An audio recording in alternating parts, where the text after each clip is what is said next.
саламатты да аяулы асыл жандар, құрметті қонақтар. Теміртау қаласы әкімінің өрлеу сыйлығын табыстау салтанатты рәсіміне қош келдіңіздер. Добрый день, дорогие милые дамы, уважаемые гости. Мы рады всех приветствовать на торжественной церемонии вручения премии Акима города Теміртау Өрлеу.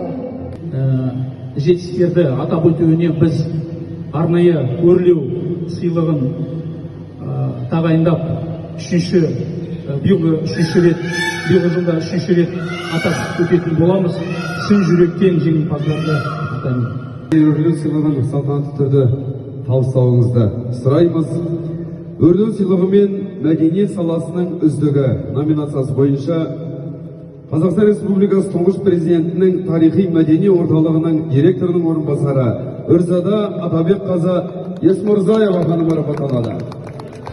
Үрзада Атабекқазы тәжірибелі, сауатты, білікті маман, Теміртау қаласының мемлекеттік мекемелері мен оқу орындары мен қоғамдық ұйымдарымен тығыз байланыста жұмыс істейді.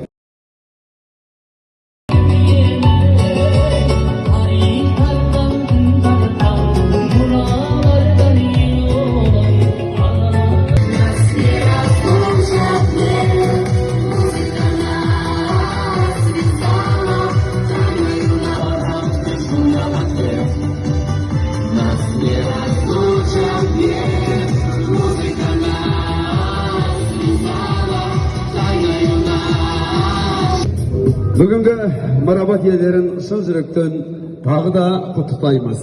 Барлықтарыңыздың отбасыларыңызға береке, бірлік, амандық тілейміз. Барлық тілектеріңіз орындалсын. Бақытты болыңыздар.